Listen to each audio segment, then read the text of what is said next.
शायद 2024 ना एक खतरनाक साल हो सकता है दुनिया के लिए। आप भी जियोपॉलिटिक्स फॉलो करते हो, हमें जियोपॉलिटिकल कमेंट्री देने की ज़रूरत नहीं है, पर इन शॉर्ट क्या आपको ये लगता है कि ये थोड़ा वॉर टाइप सिचुएशन का ईयर बन सकता है दुनिया के लिए? क्योंकि जो भी चल रहा है गल्फ में, यूरोप में, अफ्रीका में भी कुछ कुछ टेंशन अभी ताइवान में भी है। कहते हैं कि हमारी करंट गवर्नमेंट स्ट्रांग है इसलिए हमें इतना खतरा नहीं है, पर मैं मानता हूँ कि वॉर कोई प्रिडिक्ट नहीं कर सकता, कभी भी कुछ भी हो सकता है। सही कह रहा हूँ, गलत कह रहा हूँ, आपका क्या मानना है? अभी अगर मैं कहूँ वॉर तो हम देख ही रहे हैं, अभी एक बड़ा वॉर चल रहा है और छोटे मोटे वॉर हमेशा होते रहते हैं। मेरा ऐसा मानना है कि भविष्य में असली वॉर साइबर वर्ल्ड में ही होने वाला है, क्योंकि उसके इम्पैक्ट, अब आपको और एक एग्जांपल बताता हूँ। 27 जून 2017 जी, एट वन टाइम क्या चीज़ें हो रही है देखते हैं हम। पहली चीज़, एक हॉस्पिटल है फिलाडेल्फिया में, यूएस में, जो पेशेंट्स को अभी ऊपर नहीं हुई, उनकी पूरी पेशेंट एंट्री सिस्टम बंद हो गई है। तो सारे पेशेंट्स लाइन लगा के बैठे, किसी को लेके नहीं जा पा रहे। उसी वक्त कैडबरी की एक फैक्ट्री है तस्मेनिया ऑस्ट्रेलिया में, प्रोडक्शन बंद है चॉकलेट्स की, फैक्ट्री बंद। उसी वक्त मर्क करके एक फार्मास्यूटिकल कंपनी है जो वैक्सीन वगैरह बनाते हैं बहुत सारी, उनकी पूरी प्रोडक्शन लाइन बंद हो चुकी है ऑन मेन मेडिसिन मैन्युफैक्चरिंग बंद। ये एक ही टाइम पे हो रहा है अलग अलग जगह पे। मर्स करके एक वर्ल्ड की सबसे बड़ी शिपिंग कंपनी है, आपने सुना होगा, मतलब हज़ारों शिप्स आते हैं उनके उनके पोर्ट्स में लगे रहते हैं, पूरी सिस्टम बंद है।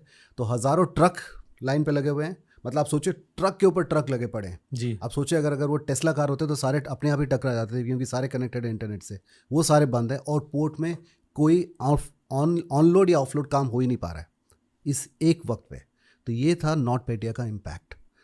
नॉटपेटिया की वजह से एट वन टाइम 5 अलग अलग जगह पे बंद पड़ गया था। ये अटैक था और इसकी शुरुआत पहले रशिया की यूक्रेन के ऊपर ही हुई थी और सारे टेस्ट ड्राइव वहाँ पे चलते थे, पता चलता नहीं था कहाँ से आता था। नॉटपेटिया से ज़्यादा डेवस्टेटिंग मैलवेयर जो बता रहा था, जो गलत प्रोग्राम जिससे हम किसी को बुरा कर सकते हैं, ये ऑलरेडी हो रहा है। अब अगर उसको हम अलग लेवल पे ले जाएं तो you can stop a country, आप कंट्री का फंक्शन बंद कर सकते हैं। ये सब पुतिन की मस्ती थी? मैं ये तो नहीं बोलूँगा कि मस्ती थी, मेरा ऐसा मानना है कि ये बात मैंने आपको बाहर भी बोली थी, you can be a good neighbour if you have good neighbours. ठीक है, तो अच्छे पड़ोसी आप तभी बन सकते हो अगर आपके पड़ोसी भी अच्छे हों। तो मैं ये नहीं बोलूँगा उनका क्या मोटिवेशन था, क्या था, लेकिन साइबर जो स्किल है ना, जो बोलते हैं कि जो पावर है रशिया के पास बड़ी अच्छी है, बहुत ज़्यादा डेवलप्ड है। और भी अदर कंट्रीज़ हैं, आप अगर देखें नॉर्थ कोरिया, काफ़ी ज़्यादा अटैक होता है इंडिया के ऊपर नॉर्थ कोरिया से, हमारे पे रशिया हम काफ़ी अटैक्स होते हैं नॉर्थ कोरिया से। हमने उनका क्या बिगाड़ा है? तो उनको क्या चाहिए आप समझे ना, अब जैसे अब साइबर क्रिमिनल अगर है, उनको क्या चाहिए, नॉर्थ कोरिया को फंड करनी है अपनी न्यूक्लियर प्रोग्राम। जी। कहाँ से आएगा वो फंड? उनके तो ज़्यादातर कंट्री के साथ ताल्लुकात नहीं है, चाइना को छोड़ के। ठीक है, तो फंडिंग कहाँ से आएगी? तो एक अच्छी सी चीज़ करते हैं वो, अच्छी नहीं बोलूँगा, गलत काम करते हैं, उसको बोलते हैं रैंसमवेयर। तो हमारी हिंदी फिल्मों में याद है पहले जैसे शक्ति हो या कोई भी हो, बेटे को उठा लिया, अब 10 करोड़ दे दो या 10 लाख दे दो, बेटे को लेके जाओ, उसको हम रैंसम बोलते हैं, अगवा करते हैं, किडनैपिंग। तो वो अगर हम हमारे इंटरनेट वर्ल्ड में कहें तो उसको हम बोलते हैं रैंसमवेयर। आपने एक प्रोग्राम छोड़ दिया किसी कंप्यूटर पे, उसके कंप्यूटर को आपने जैम कर दिया, उसमें सारे उसके इन्फॉर्मेशन है, कस्टमर के डेटा है, फाइनेंशियल डेटा है। अब बोलेंगे आप अगर पैसे नहीं दोगे तो हम आपको आपका डेटा रिटर्न नहीं करेंगे। अब प्रॉब्लम ये है कि आप पैसे दोगे तो ये कोई गारंटी नहीं है कि उस डेटा की कोई अलग रिकॉर्ड नहीं बनती है। तो हमारे जो इंटरनेट है ना, अगर आप देखें ये सरफेस पे ये हम इंटरनेट यहाँ यूज़ करते हैं जी। अंदर एक और इंटरनेट जिसको हम बोलते हैं डार्क वेब। ठीक है, वो डार्क वेब इस इंटरनेट से 10 गुना ज़्यादा बड़ा है।